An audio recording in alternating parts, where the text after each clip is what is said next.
नमस्कार.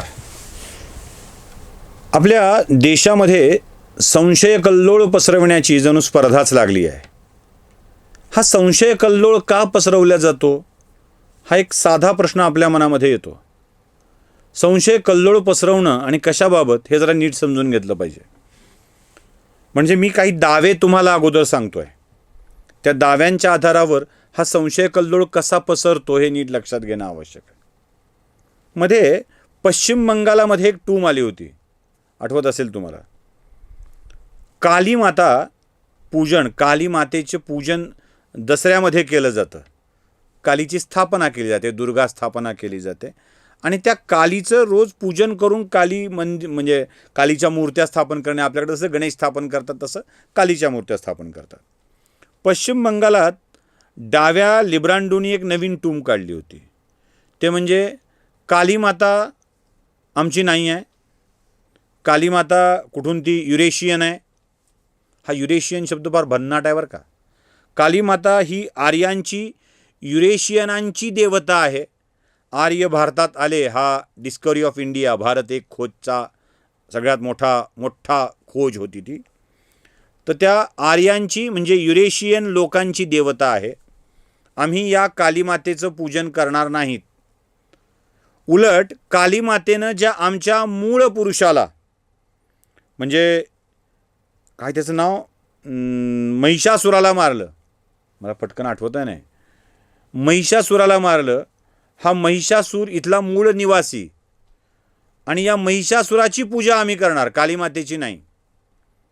पराभूताची पूजा करण्याची ही मानसिकता फार बेकार असते. म्हणजे सहानुभूती निर्माण करायची, पराभूत झाला, मेला, मग मेला त्याच्या पोटी सहानुभूती, मग त्याची आम्ही पूजा करणार नाही. ही एक नवीन टूम पश्चिम बंगालामध्ये आली होती.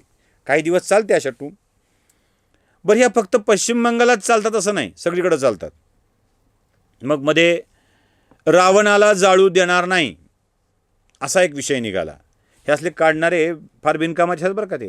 ते काय ते मम भार्या समर्पयामी म्हणणारा मटन करीवाला, तो काय त्याचं नाव, मिटकरी. हां, त्या मिटकरीने सांगितलं की आता रावण जाळू देणार नाही. असंच ते चंद्रशेखर रावण नावाचा एक माणूस उत्तर प्रदेशामध्ये खासदार आहे, त्यांनी सांगितलं की रावणाची प्रतिमा आम्ही दसऱ्याला जाळू देणार नाही.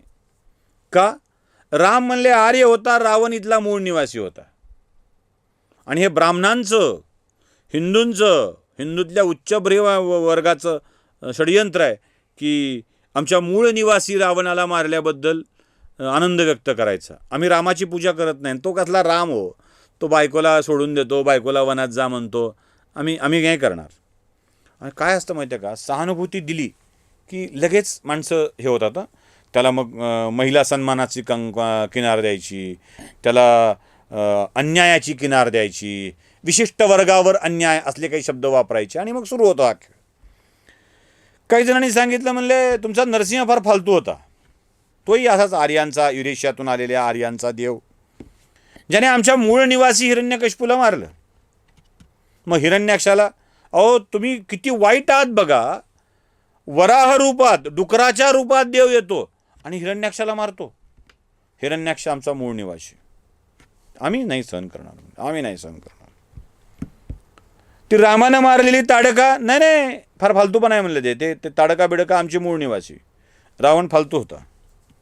कंस, हा तर हिंदूंचा हलकटपणा आहे. कंस आमचा मूळ निवासी. आणि कृष्ण भयंकर पापी, तो आर्यांचा देव. वाजलं काणकं वाजलं. झालं. रोज नवनव्या संकल्पना सांगत या सगळ्या माणसांनी एक अप्रिती निर्माण केली, भयाचं वातावरण निर्माण केलं आणि एक संशय कल्लोळ उभा केला. खरंच असं असतं का? साला मध्ये कमाल वाटली मला. राम म्हणले राम ओरिजिनल नाहीच आहे. ते काय कुठला पुष्य शुंग पुष्य काय ते आहे म्हणले. ते उगच ही कथा कधीची, ती कथा कधीची, कहाँ उत्तर कहाँ दक्षिण. आणि मला लोक म्हणतात ही कथा एकदा सांगाच. अरे काय सांगायची कथा ती? नंदवंशाचा नायनाट करणारा एक माणूस आला आणि त्याने हे सगळं कांड केलं आणि त्याला राम करून बसवलंय म्हणलं तुम्ही. म्हणजे खोटं फेकाफेकी किती करायची. पुष्यमित्र शृंगाची कथा, लक्षात यावं. म्हणजे किती खोटी कथा सांगायची का? संशय निर्माण झाला पाहिजे. आम्ही म्हणतोय तसंच आहे. कधी कधी मला हा प्रश्न पडतो. मी चॅनल जे बंद केलं आहे ना मराठीचं, त्याचं कारण तेच आहे बरं का. कधी कधी प्रश्न असा पडतो की आम्ही एखाद्यावर टीका करताना अवजाव उल्लेख केला, आदरणीय संजय राऊत म्हणालो, आदरणीय जितेंद्र आव्हाड म्हणालो, अमोल मिटकरी आमदार साहेब म्हणालो, अजून सगळे, म्हणजे मी कोणाविषयी असं फार अपशब्द वापरून टीका करत नाही, माझ्यासारखे कित्येक जण, तर आम्ही वाईट. आणि आमची मात्र आई, बहीण, बायको, नसलेली बायको, दुसरी बायको, तिसरी बायको, असभ्य भाषा, षष्टीची विभक्ती प्रत्यय, बबची बाराखडी, मात्र कुळाचा उद्धार, अरे अरे अरे अरे अरे अरे अरे, याच्यावर चकार शब्दाने बोलायचं नाही आम्ही. हे भय निर्माण करणं म्हणतात त्याला, हे भय निर्माण करणं. हिंदूंच्या चांगुलपणावर तुम्ही बोलाल तेव्हा आम्ही तुमच्या जातीवर वार करू. जातीवरही वार करून तुम्ही गप्प नाही बसाल तर आम्ही तुमच्या आई बहिणीवर वार करू. गप्प बसवण्याचा हा प्रकार आहे. संशय कल्लोळ, भय निर्माण करणे आणि अप्रीती पसरवणे हा प्रकार सुरू आहे. आता मी तुम्हाला यातला खुलासा करून सांगतो. आणि हे त्यांना नाही सांगत आहे, त्यांचं ऐकून उगाच ते स्त्री स्वातंत्र्य, स्त्री मुक्ती, अन्याय वगैरे असल्या भाकड कथांवर विश्वास ठेवतात ना, त्यांना सांगायचं आहे. जे हिंदू आहेत त्यांना सांगायचं आहे, अरे वेड्यांनो, उलट हिंदू धर्मातल्या ब्राह्मण जातीला राग कोणाचा यावा तर नरसिंहाचा यावा, रामाचा यावा, कृष्णाचा यावा. का? अहो किती बामनं मारले याने. महर्षी पुलत्स्याचा पुत्र महर्षी विश्रवा आणि विश्रवाचा पोरगा रावण, विश्रवाचा पोरगा कुंभकर्ण, विश्रवाची पोरगी शूर्पणखा. त्रास कोण दिला? मारलं कोण? रामानं. राम क्षत्रिय आणि हे बामनाचे लेकरं. आमचं लेकरू मारलं म्हणून रामाचं कौतुक करून देवाऱ्यात बसविणाऱ्या ब्राह्मणांना हिंदू प्रेमी म्हणावं का काय म्हणावं? पोरग आपलं असलं तरीही ते माजलेलं असेल, उन्मत्त झालेलं असेल, आतताई झालेलं असेल तर मारल्या गेलं याचा आनंद साजरा केला पाहिजे. मूळ निवासी म्हणून बंपकपणा करायचा नाही. रावणही आर्यच होता, कुंभकर्णही आर्यच होता. जरा तपासून बघा रे हे मूळ निवासीवाले, जरा तपासून बघा. हिरण्यकशिपू हिरण्याक्ष कोण होते? अरे ते तर मूळ निवासी होते. आर्य मूळ निवासी होते. महर्षी कश्यप आणि देवी अदिती यांचे पुत्र म्हणजे हे हिरण्यकशिपू हिरण्याक्ष. पुढे ह्यांचाच विस्तार, मग प्रल्हादाचा आल्हाद, हे सगळे पुढे होत गेले. म्हणजे हेही ब्राह्मण पुत्र. कसला आलाय मूळ निवासी पण? अहो ती ताडका कोण होती? ती एका यक्षाची कन्या. कंस कोण होता? उग्रसेनाचा पुत्र. उग्रसेन कोण होता? यदुवंशीय, ओबीसी. बघा आत्ताच्या कॅटेगरीत सांगायचं तर ओबीसी. मारला कोण? कृष्णानं. तो कोण होता? ओबीसी. देव कोण? कृष्ण, कुळात ओबीसीच्या. देव कोण? राम, कुळात क्षत्रियाच्या. आणि तुम्ही आपलं बरं त्या बिचाऱ्या नरसिंहात जात ना पात, ते ना माणसात ना जनावरात, ते आलं मारून गेलं. मग उगा या अशा भाकड कथा कशाला सांगतात? सगळ्यात एक भाकड कथा तुम्हाला फार मस्त सांगतो. ब्राह्मण, आर्य, युरेशियन असलं काढून मारावं वाटतं. फक्त स्क्रीनच्या बाहेर आपली चप्पल जाणार नाही ह्याची खात्री आहे. म्हणजे मारलीच इथून काढून तर कॅमेऱ्यावर लागेल माझ्या, म्हणून मारता येत नाही, बाकी काय नाही. आणि बिचाऱ्या कॅमेरामनला लागेल, जे कोणी समोर बसले त्याला. समजा कॅमेऱ्यावर हुकलीच तर त्या बंपक लोकांना नाही लागणार, म्हणून मारावं वाटत नाही. जगाचा नकाशा काही वर्षापूर्वीचा, शेकडो वर्षापूर्वी जरा काढून बघा बरं. आता आपण 7 खंड म्हणतो. आफ्रिका, ऑस्ट्रेलिया, अमेरिका, आशिया, युरोप, अंटार्क्टिका. काय आपल्याला उच्चारता येईल ना, आपलं ज्ञान तेवढं नाही. या सगळ्या खंडाचं होण्याआधी आधी खंड कसे होते?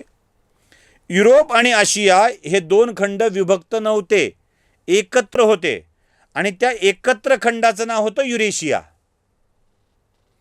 युरेशियातून आले म्हणजे देश नव्हता कोणता, कोण सांगायला हल्ला. युरोप आणि आशिया नावाचा खंड एकत्र होता आणि त्या खंडाचं नाव होतं युरेशिया. आशियात जे देश होते तेच युरेशियात होते. आता ब्राह्मण युरेशियातून आले, आर्य युरेशियातून आले, म्हणजे कुठून आले? युरोप आशिया तुटले, आशिया वेगळा झाला, ते युरेशियातले आशियाचे आहेत. इथंच होते, इथंच राहिले. युरेशिया असतानाही इथंच होते, आशिया असतानाही इथंच होते. बरं, भंपक लोकांना युरेशिया नावाची कन्सेप्ट भारतात होती का? याला आम्ही भारतवर्ष म्हणायचो. तुम्ही विदेशातून ही कन्सेप्ट इकडे आणली आणि ते सांगायला लागले आणि हा भंपकपणा मांडायला लागले. तुमच्या मनात संशय कल्लोळ होऊ देऊ नका. आर्य इथलेच, हे राक्षसही इथलेच. उलट ते ब्राह्मण कुळात जन्माला आलेले, वृत्तीने बिघडले, सद्वर्तनी लोकांना यावं लागलं आणि त्यांना मारावं लागलं. सज्जनांचं रक्षण केलंय, दुर्जनांचा संहार केलाय. आणि हा संहार आम्ही त्याच अर्थाने बघितला पाहिजे. उगाच कुठली तरी भंपक कन्सेप्ट घेऊन आले म्हणून त्याला मांडायचं. रक्षाबंधन काय खरं आहे का? म्हणले बहीण काय एवढी फालतू असते का? एवढी काय याचक असते का? ती फार कमजोर असते का? भाऊच तिची मदत केला पाहिजे. अरे नालायकांनो, तुमचा उद्धव ठाकरे ते गंडाबंधन काय, शिवगंडन काय, नाही चुकलं माझं, शिवबंधन बांधतो तेव्हा कमजोर म्हणून बांधतो का? शिवबंधन कशाला म्हणतात? जाणीव करून देण्यासाठीचा धागा. आम्ही एका सूत्रात बांधले गेलेले आहोत हे सांगण्यासाठीचं ते बंधन असतं. बहीण भाऊ एका सूत्रात, प्रेमाच्या धाग्यात बांधले गेलेत, ते सांगणारा तो क्षण आहे. उगाच उठायचं, कुठला तरी एक श्लोक काढायचा, म्हणायचं स्त्री ही कधीच स्वतंत्र नसते, न स्त्री स्वातंत्र्यम हरती. हे लहानपणी म्हणले बापाने सांभाळावं, मोठं झाल्यावर नवऱ्यानं सांभाळावं, म्हातारपणी अजून पोराने सांभाळावं, स्त्री स्वतंत्र नसते. अरे तुम्हाला कळणारच नाही, तुम्हाला संस्कृतचे अर्थच कळणार नाहीत. त्याचा अर्थ आहे स्त्री ही ऑल टाईम प्रोटेक्टेड आहे. कोणत्याही स्थितीत, कशाही स्थितीत तिचं संरक्षण करण्याची जबाबदारी कुटुंबातल्या आणि समाजातल्या माणसांची आहे. ऑल टाईम प्रोटेक्टेड सांगणाऱ्या लोकांना तुम्ही ती स्वतंत्र नाही अशा स्वरूपात मांडता आणि आमच्या धर्माविषयी अप्रीती, वाईट भावना पसरवण्याचा प्रयत्न करता. ही अप्रीती पसरवण्याबद्दल खरं तर तुमच्यासारख्या लोकांवर गुन्हे दाखल व्हायला हवेत, पण आम्ही तसे नाहीत म्हणून फक्त खुलासा करतोय. नमस्कार.